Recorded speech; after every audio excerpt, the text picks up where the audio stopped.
Hi, my name is Brooke, and I'm here today to talk to you guys about bunting and the importance of bunting.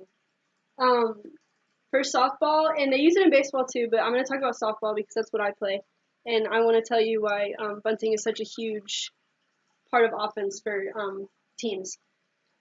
Um, I'll show you first the proper technique for bunting. Um, for me, I'm left-handed, so I'm in the left-handed batting box. You want to stand shoulder width apart with your feet.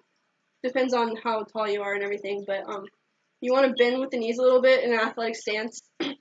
And when you're going for the bunt, depending on the pitch, you move with the legs. You don't want to use your arms because you won't have as much control of the bat.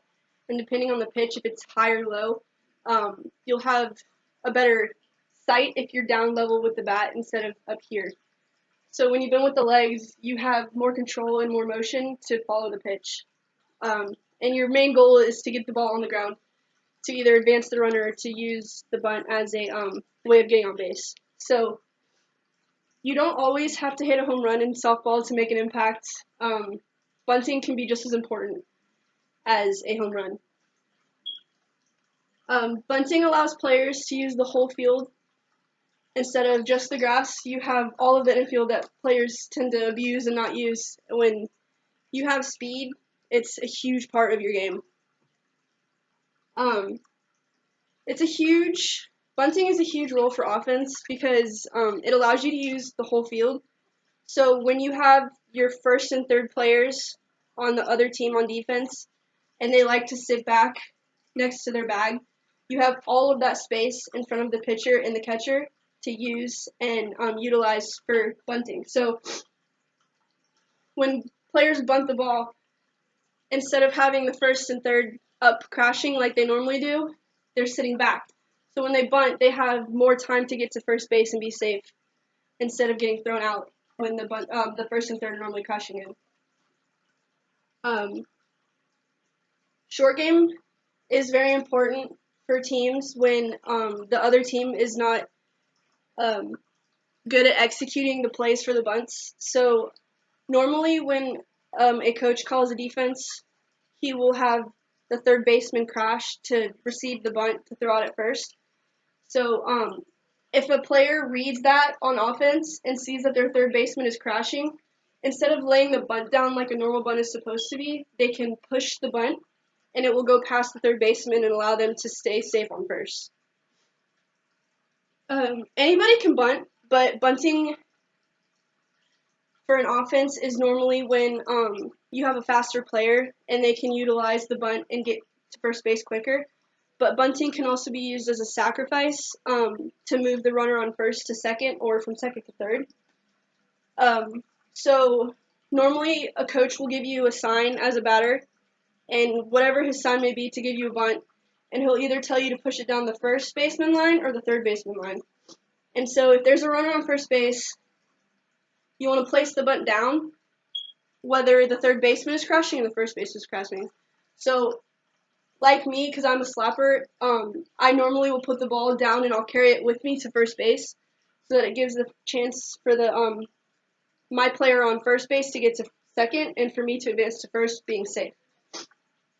Um, for slappers like me, I'm a left-handed hitter.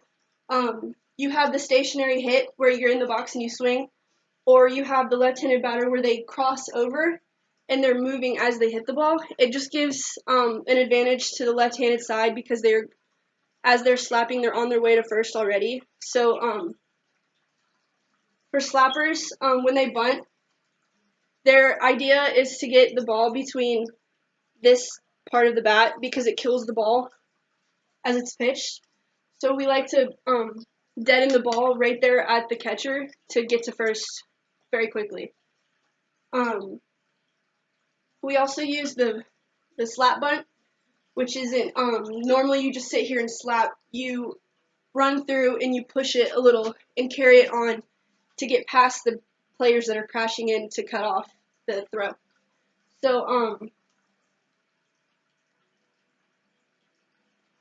So being in the left side of the box gives you more of an advantage to first base because you're already in motion and you're already moving towards the first baseman.